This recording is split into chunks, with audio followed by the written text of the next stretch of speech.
Doug Zwei here once again. This is part two of the series. I got the cabinet painted and I got it back together.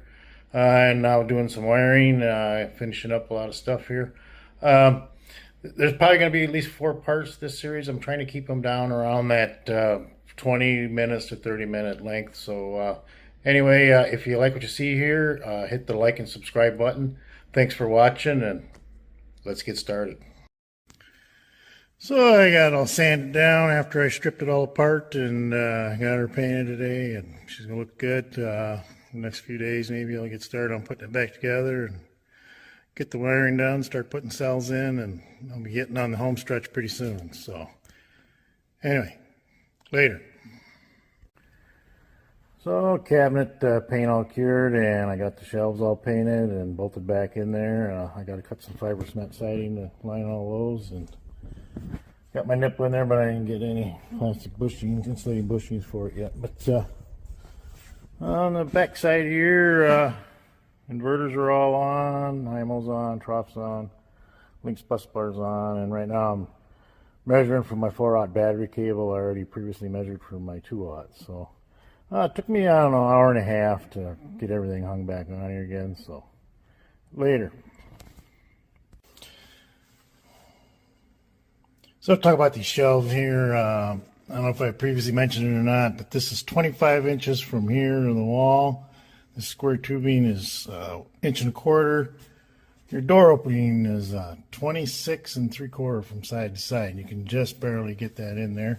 Don't make anything any bigger, but the cells will all fit in there real nice. Like I said, I was going to use fiber cement siding. The siding is 8 1/4 or something in width, and cut it all in my 12-inch DeWalt chop saw. I have a 12-inch diamond blade for my cement saw, and so I just put it in there and put a stop on it, and you're talking 10 minutes to cut every shelf in here. So yep, it's coming right along. Later. So I went back through my footage here, and I noticed that I never showed here where I had to notch this bottom frame. So anyway, the deal is there's a roller right here, okay, and when that slides down in there, it would hit that. So what I ended up doing was basically putting a notch in there and cutting that out, and then I had to notch my fiber cement a little bit, but no big deal. I'll show you how I made that notch and how I made the piece to fill it back in next. So I got a notch cut in here, and it clears my roller, and so I just take a scrap piece I had laying around. It happened to be 2 1/4 inches long. I think my notch is like 2 3/8, and so I just set it in here like this. Mark that side, and I mark the bottom, and then I'll just cut that off, and then I'll weld that in reverse. So that'll clear that roller for the door. So I got the center door taken off here, and what I'm doing here is I'm installing these plates here, and then I'm going to start making my bus bars down the center, and it's a lot easier with the door off. So I get the rest of these mounted, and then we'll get started making the big long bus bars. So what I'm doing here now is I'm crimping on these terminals. These are 3/8 extra wide. They're really nice terminals. Somebody on the do-it-yourself solar forum had shared them, and I quick grabbed some, and I like them for using on this BMS. So this is 7-gauge wire. This is 6-gauge lug. And what I'm doing is I'm using the 6+ die in my hydraulic crimper, okay, to crimp them on. Of course, heat shrink, and I do knock down the bell end. Okay, BMS is 200 amp, and my Class T here is 175. The reason for that is I'd prefer having this fuse blow, and this way the BMS, the FETs won't weld shut and possibly cause some huge issues because it can't open, right? Now for my BMS plate, it's made out of about 16-gauge material. Of course, you know, there's just 4 holes here to mount the BMS. This screw here is to mount to my post. These 2 back here for mounting the post, and of course you got your Class T. For mounting the BMS to the plate, I'm using these stainless steel screws. These are 3mm diameter and 6mm in length. With 16-gauge or thicker, you can get by probably just using the flat washer out of the kit. If it's 14-gauge or thinner, you're going to end up maybe using a nut to shim it out in order to get it tight enough, because the screws will bottom out in the BMS. So what I'm doing here is getting ready to mount my positive bus bar. I'm drilling all my holes. Basically, I'm on my BMSs and kind of figured out where I wanted it, and I wanted about 3.5 inches from the bottom. That's what the block is for. And then I had to put some tape here on the wall because I got to be able to miss everything. I wanted to mark everything out from the other side. So got these drilled, and yes, I do have a cover goes over it. I'll show you the back side here quick. So here's the back side. Plenty of room there. I had to make sure I wasn't going to get behind that box. And this is the tight one. It's down here in behind the glands. Basically, you know, I marked it all out on my copper bus bar, and then bring it out here, use it like a story pole, make sure everything lines up, doesn't miss, it misses everything back here. Then I went and drilled my holes for my standoffs in my copper bar, then set it up here and mark off for these holes and get these drilled later. Well, I guess I made my first mistake. I got ahead of myself. I actually was going to try, and once I got my standoffs on there, I was going to try it in a raceway, and if I would have, I'd have caught it. But I didn't. Instead, I drilled the holes in my cabinet, and then I come over here to punch the holes in the raceway, and then realized that the standoff was too wide. So I ended up dressing the ends up with a grinder and putting a little small slot in the side so it can poke through there. But not a big deal, but, you know, stuff happens, you know. You don't always get it right the first time. You know, I could have turned them diagonally a little bit, you know, and that would have helped. But, hey, don't make the same mistake I made. It makes it a lot easier. So, later. In case you're ever wondering how I ever make these and they don't look like they have a bell end, what I do is I get a crimp first, and then I take the bell end here and I use an anvil and hammer, and I just tap it on down so that it's pretty flat, and then put my heat shrink on and shrink her down. As always, I use my Temco crimper, and this thing is the way to go. Spend the money once and you'll be happy, believe me. So when you buy this 110 copper bar, you know, it'll have a lot of scratches in it. It's basically just a mill finish. You want to clean that all up. So, you know, I make my bus bar here. I make sure I chamfer all my holes. Then I take a DA with about 150 grit or finer sandpaper, and I'll run over it. This way I make sure that I get rid of any burrs. I make sure I ease my corners, my edges, okay? After I've done 150 grit with the DA, I bring it on over here. And I bought myself a buffer for stainless here a few years ago, and I made this bracket so I could just clamp it in the vise. Then I can just lock the trigger in. I start out with about 120 grit trim, then I go to 240, then I go to 320, and that'll give me my finish that I have here. So all I got left to do here is basically wash this down with the prep, and then I'll be able to nickel plate it. So this one's done. That's the positive bus bar. As far as where I'm going to tap in with my 4-aught, I'll show you that here pretty quick. So you can see I got my bus bar in here now. Right here, you know, that's the positive leads from each class T on each side. That's where my number 4 is going to go. There's your next group there, next group there, and your bottom ones. And I had to offset those because you can't loop your cable down or anything because you got your floor, all right? So basically what I'm doing is I want to know where the center line is in between each group, okay? So I mark that. And then I measure it in between from each center line from that group to the center line that group to center line that group, center line that group. Then I'll establish my average, okay? Basically it ended up about 11, I think 11 and a half, somewhere in there. So then basically I just go from the center of these two here, measure down, you know, about 5.5, 6 inches. Same thing, I measure up from there about 5.5, 6. And that's where my positive 4-aught cable is going to go. Okay. Now when I do the negative bus bar, that cable will be attached way down here in between these two, and I'll do the same thing. I'll establish about where my average is and then where my center is. The idea behind that is it keeps all your packs fairly balanced. You know, you don't want one pack working harder than the other. If you just go off the end diagonally, no, your end batteries will work harder and they'll charge faster, and that doesn't work so good. I did it this way in my house. Somebody on the do-it-yourself solar farm had posted up a thread, and he was an electrical engineer, and he did all the calculations, and that's basically what he came up with. You know, you're not going to get it perfect because of the way I had to do all these, but in my house, those are exactly the same distance apart because of the way it's set up. Okay, one more thing here. This cable and this cable are the exact same length. They're 9 3/4 inches, and all my positives are going to be 9 3/4 inches. My negative cables are all going to be the exact same length too. Now, if you had to have an offset, like, you know, you had a bus bar that was off to one side quite a bit, and you had to run a longer cable on one side and a shorter cable on the other.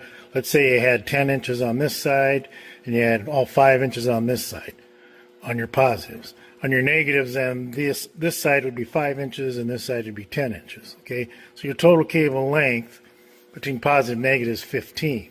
Okay, the idea behind that is that you're keeping all of your packs balanced because your cable resistance will be the same for every single one.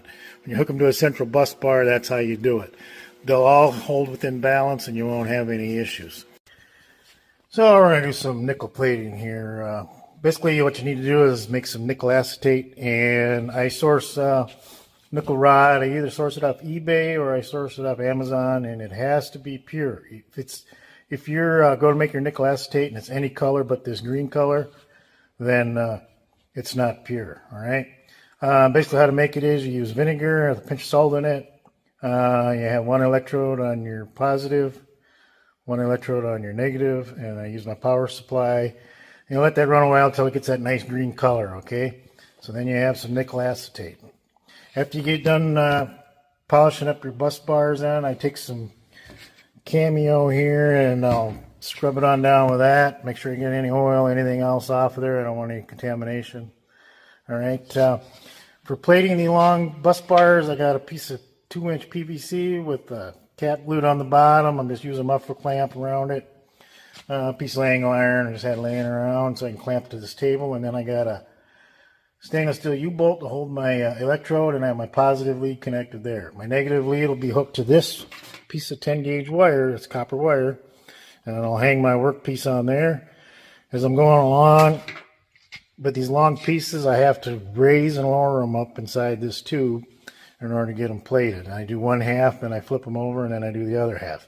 The short ones you can just stick down in there and you can get those plated. Small stuff I usually just use a glass jar, but when I have to do these long ones, I got to dump it in there anyway. I'll just do all my short ones there. It doesn't take long. You pull it in and out a few times, and and I usually run it down about 4 times.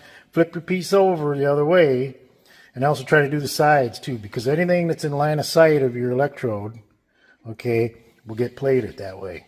All right. Not much to it other than that. It's a pretty simple process, but keeps that corrosion off your bus bars, and you went through all that work making them, so it looks nice too on top of it. So later. So I got my first bar in there. I used a piece of wire to just pick it up, and I don't dare put my fingers on any of that bar. I don't want any contamination on it. So stick your bar down in your tube, and then pour in your nickel acetate. And then for a tube this size, I don't know if it's 30 inches long or something, but then I got my U-bolts. I can't fill up any higher than that, but that'd take about half a gallon. Yeah, I could make a long enough one, but you know what? When you got to lift that thing on up out of there, believe me, it's not very fun because you're going up a long ways in the air. That's why you want this sitting on the floor. All right. So I'm getting ready to go here. So don't make the mistake of putting the nickel acetate in your tube and then decide to put your bus bar in because you'll overflow it. Put your bar in first, then pour in your nickel acetate later. Well, I got these all done. On your short ones, usually it's not a problem getting it in the holes there, On your big ones, yeah, it always seems like it never quite gets in there, and I've tried using a stainless brush with some of the Camco on it, but I've never had much luck on the long ones. And it's probably due to the amount of time that you're doing it. So to hold these long ones, I'd actually just put a towel at the top and another one right below it, and then hold it that way. I'd clip my negative lead in the hole here, and as I work my way down, I just keep moving my lead down, hold the hole. That way you get more amperage through there. And I end up using about 10 to 12 volts. So, you know, as you get working down the bar farther, of course, you know, your current's going to cut back. So, you know, you don't get as much transfer.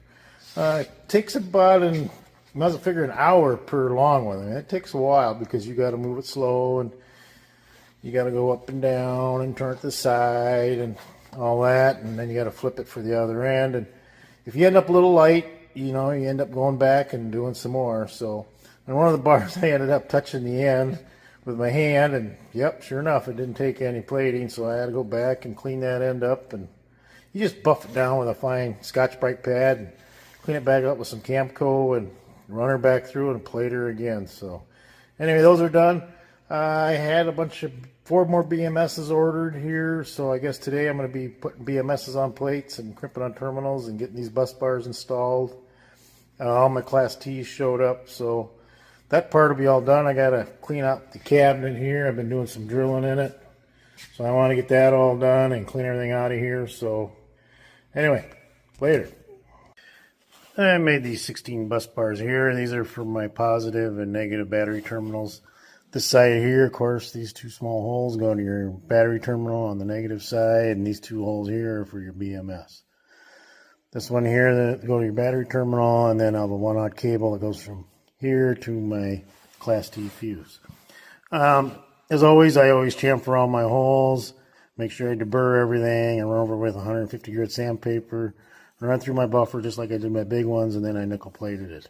I want a nice flat surface for all my cable lugs to mount to. Okay, I'm going to add a piece of heat shrink in here, and same thing on these here, and I'll see you later. So I'm making these short little cables here. These are all 1/0. These are about 4 1/4 long. These go from the bus bar that's on the positive battery terminals down to my Class T fuse. I could have got by a 2 gauge, but I had this 1/0 laying around. It just happened to be the right length, and after I cut all my pieces, this is all I had left, so it worked out just right. For cutting bigger cable, I use this Temco cutter, and I tell you what, these are the way to go for bigger cable. Smaller stuff, I use this Nipex here, and I also use it when I'm stripping insulation off. I'll just slit it here, and then I can slide it right off. You know, takes the right touch, but works really good. Probably the best stripper I ever had for cable, you know, using that. And for cutting small cables, that Nipex pliers. So, later. So all these rods are getting cut off at 26 inches. I figured out what I needed there. My shelf is, of course, 25 inches, and I got my end plates.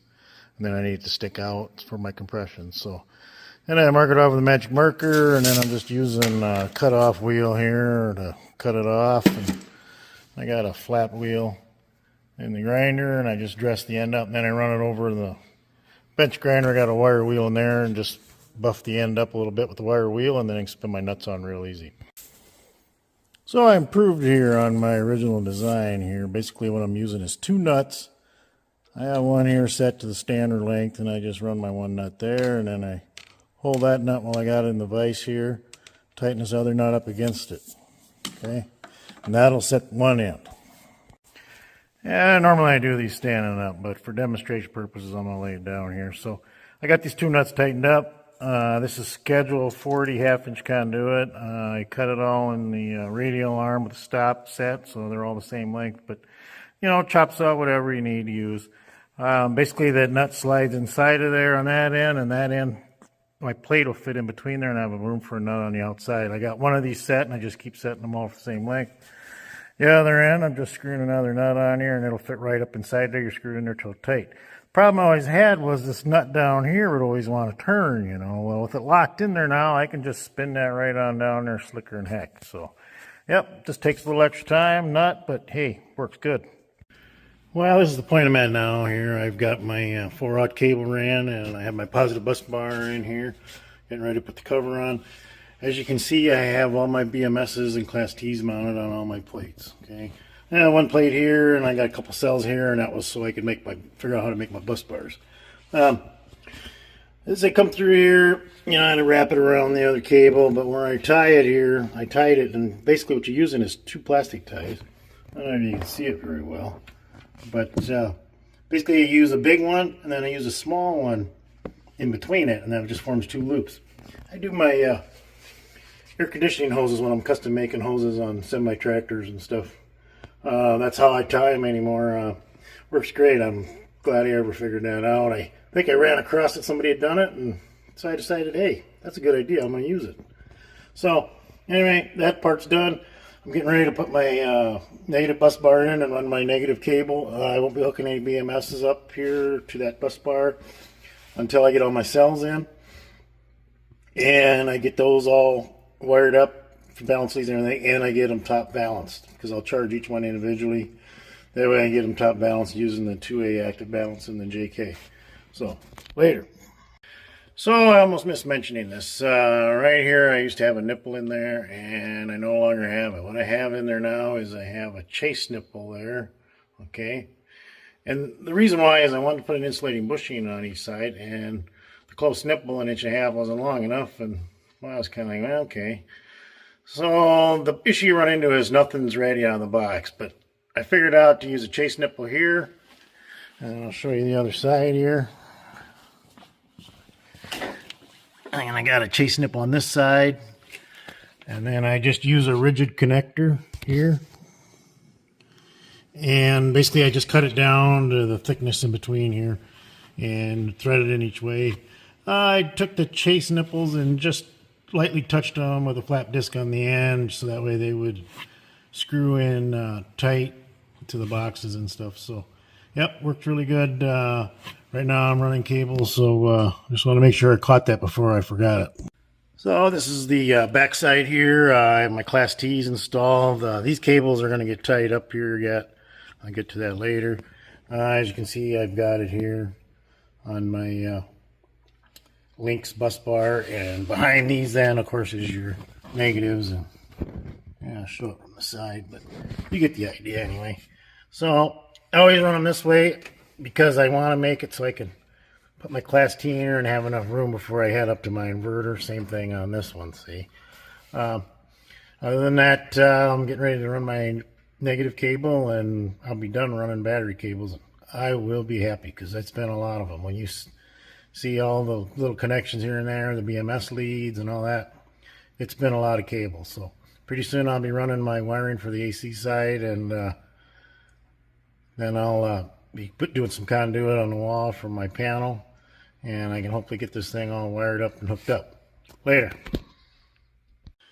So just some side notes here.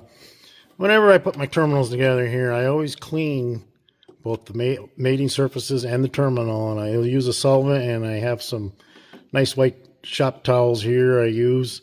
They're paper, and you'll be surprised at how much crud you'll pull off of that stuff when you go to clean it. So clean all your terminals before you put them together, all right?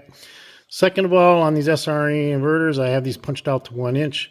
And I don't know how guys with 3/4 inch conduit would get it done because it's tight. But when you go to put that on there, the problem you run into is the barrel here will start hitting this outer side. And it wouldn't be quite as bad with an insulating bushing, but still, you know, it's tight. You can just barely, I hold each side of the terminal with the needle nose, and I could just pull it out far enough to get it slid over the stud. Now, when you punch that hole out bigger, yeah, you could move it farther ahead, but then again, you're getting tight on the back side. So, you know, that's a tough deal. If they'd have gave a guy, you know, a little more height in between here, you know, it'd have made it a lot easier. But, you know how it goes. You make it work with what you got and move on. All right, later. So, yeah, I got my battery cables ran, all except for the 4-aught negative. I got to get my shunt in there, but I need to run some AC wire in here first. So, you know, I want to see where that all ends up. And then I can get my shunt mounted and get my cable run to it. I got a big battery disconnect on its way, and I don't know when that's going to get here, and that's probably when I'll finally finish up that negative. Part 3 will cover some AC wiring, and you've already seen some of that in the first part where you use a combiner box. But anyway, things are moving along, so thanks for watching. Catch some rays, and we'll see you later.